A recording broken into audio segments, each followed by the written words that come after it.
নতুন কোনো কাপড় পরে না ধুয়ে নামাজ পড়ে নামাজের কোনো ক্ষতি হবে কিনা? পরিস্থিতির কারণে স্বামী স্ত্রী যদি 5 বছর দূরে থাকে তাহলে শরীয়ত মোতাবেক স্বামী স্ত্রীকে কি আবার বিয়ে করতে হবে? 2 হাতের উপর সিজদা করলে সিজদা আদায় হবে কিনা?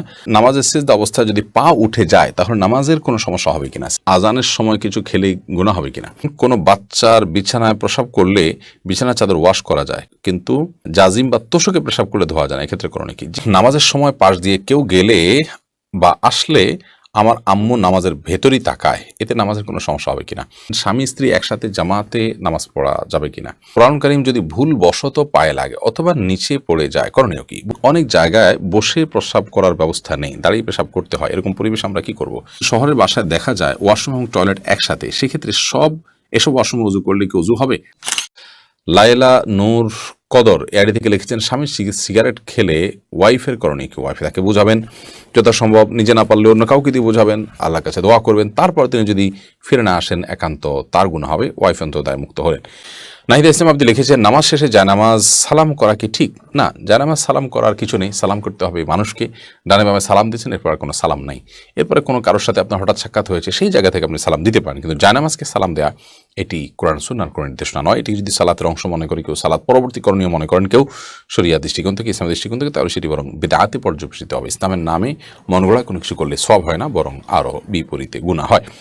এমনি মুস্তাফিজুর রহমান আপনি লিখেছেন, কোরআন কারীম যদি ভুল বশত পায়ে লাগে অথবা নিচে পড়ে যায়, করণীয় কি? ভুল বশত পায়ে লাগলে অথবা নিচে পড়ে গেলে আল্লাহর কাছে মাপ চাইতে হবে, যদি এটা অনিচ্ছাকৃত, তারপরে মাপ চাই নিতে হবে, এবং সেই সাথে ভবিষ্যতের জন্য এরকমটি না হয় সেজন্য সাবধানতা অবলম্বন করতে হবে। এর কারণে আপনার বিশেষ কোনো কাফারা নাই। আমরা ছোটবেলা থেকে যে সমস্ত কথা শুনে আসছি যে এর কারণে এত কেজি লবণ দিতে হবে, চাল দিতে হবে গরিবকে ইত্যাদি, এগুলো আমাদের নিজেদের মন গড়া নানান কথাবার্তা। মূলত যদি পড়ে যায়, ইচ্ছাকৃত নয় বরং ভুলে পড়ে গেছে, তাহলে সেক্ষেত্রে সেটার কারণে আপনার বিশেষ কোনো করণীয় নাই, সামনে থেকে সাবধানতা অবলম্বন করতে হবে, এবং যেটি হয়ে গেছে আল্লাহর কোরআনের প্রতি অনিচ্ছাকৃত, তার জন্য আল্লাহর কাছে মাপ চাইতে হবে। রাইসানি আপনি লিখেছেন, আজানের সময় কিছু খেলে গুনাহ হবে কিনা? আজানের সময় কোনো কিছু খেলে কোনো গুনাহ হবে না। আমরা অনেকে মনে করি আজানের সময় কিছু খাওয়া বা পান করা যাবে না, এটা করা যাবে না, ওটা করা যাবে না। আপনি যে কোনো কাজ করতে পারেন, টয়লেটে থাকলে আপনি টয়লেটে কাজও সারতে পারেন।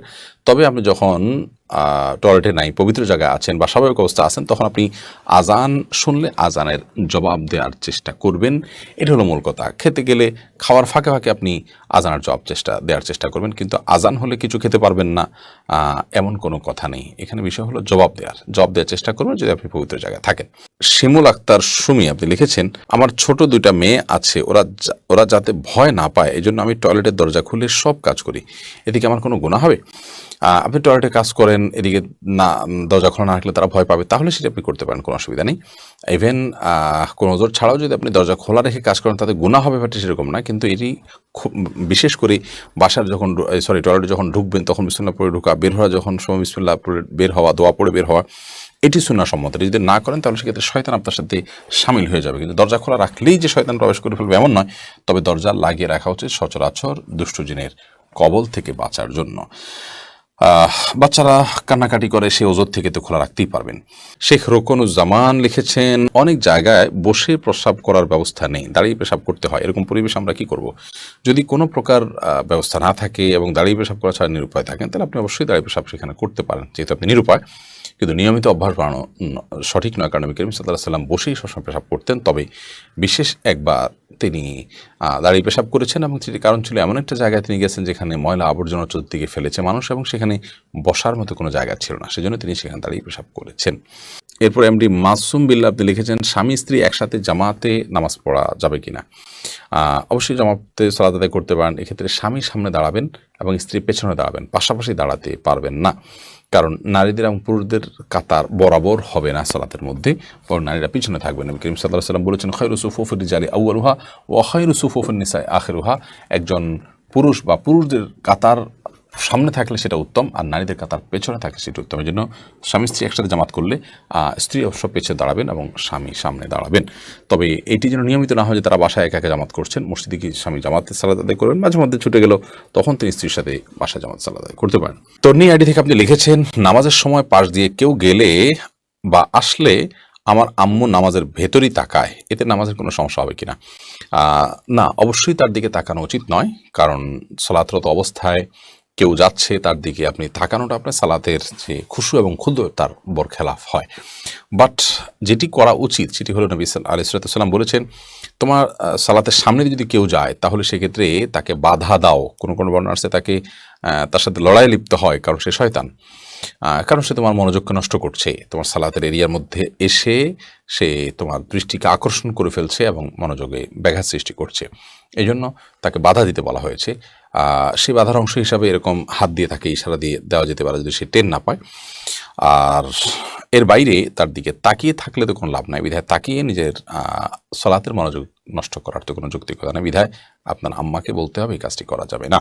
রাসেল ভূঁইয়া আপনি লিখেছেন, কোনো বাচ্চার বিছানায় প্রসাব করলে বিছানার চাদর ওয়াশ করা যায়, কিন্তু জাজিম বা তোষকে প্রসাব করলে ধোয়া যায় না, এক্ষেত্রে করণীয় কি? যেই সব দ্রব্য, যে সমস্ত জিনিসপত্র, আসবাব ইত্যাদি, এগুলোতে পেশাব লাগার পর সেটি পরিষ্কার করার কোনো বই না, সেটা রোদ ইত্যাদি দিয়ে ওটা আলামত দূর করে ফেলতে হবে। এত বেশি রোদে দিতে হবে, এত বেশি আপনার সেটার দুর্গন্ধ দূরের উদ্যোগ করতে হবে যে সেটাতে নাপাকের কোনো আলামত বা নামলেশ নেই।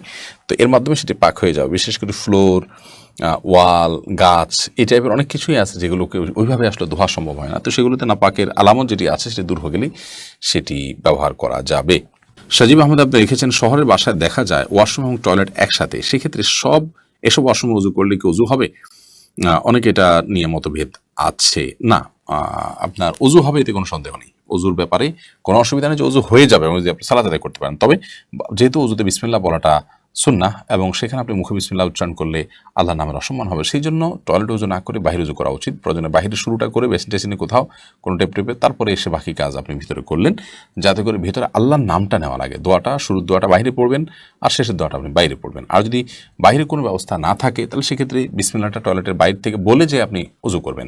এবার যদি বিসমিল্লাহ ছাড়াও উজু করে ফেলান, মনে মনে বিসমিল্লাহ পড়ে ফেলান, তাতেও আপনার উজু হয়ে যাবে। উজু হবে না ব্যাপারটা এই লেভেলের সমস্যা না, কিন্তু আল্লাহর নাম নেওয়া অনুচিত, সেই জন্য সেখানে উজু করতে ওলামায়ে কেরাম নিষেধ করেন। কিন্তু আপনি আল্লাহর নাম মনে মনে নিয়ে উজু করতে পারেন, বিশেষ করে যখন বিকল্প অবস্থা থাকবে না।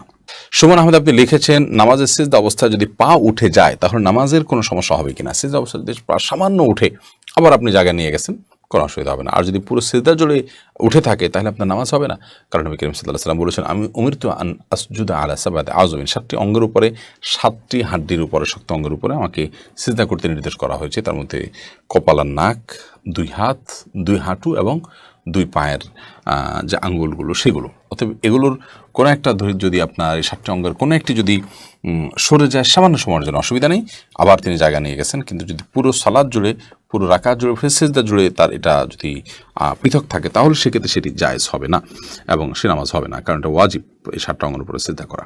এইচ.এম. হাসান লিখেছেন, 2 হাতের উপর সিজদা করলে সিজদা আদায় হবে কিনা? সিজদা করবেন আপনি জমিনে, হাতের উপরে সিজদা করবেন না। যদি কোনো কারণে হাতের উপরে কেউ সিজদা করেন, হয়তো জমিন তার জন্য উপযোগী না বা জমিনে করার কোনো ব্যবস্থা নেই, আদায় হয়ে যাবে তার সালাত। শারমিন আক্তার মিলি লিখেছেন, পরিস্থিতির কারণে স্বামী স্ত্রী যদি 5 বছর দূরে থাকে তাহলে শরীয়ত মোতাবেক স্বামী স্ত্রীকে কি আবার বিয়ে করতে হবে? না, 5 বছর কেন, 10 বছরও যদি কোনো কারণে দূরে থাকে, তাদের মধ্যে বিচ্ছেদ বা তালাক না হয়, তাহলে তারা পুনরায় বিয়ে করতে হবে না, তাদের সম্পর্ক টিকে থাকবে তালাক না হওয়া পর্যন্ত।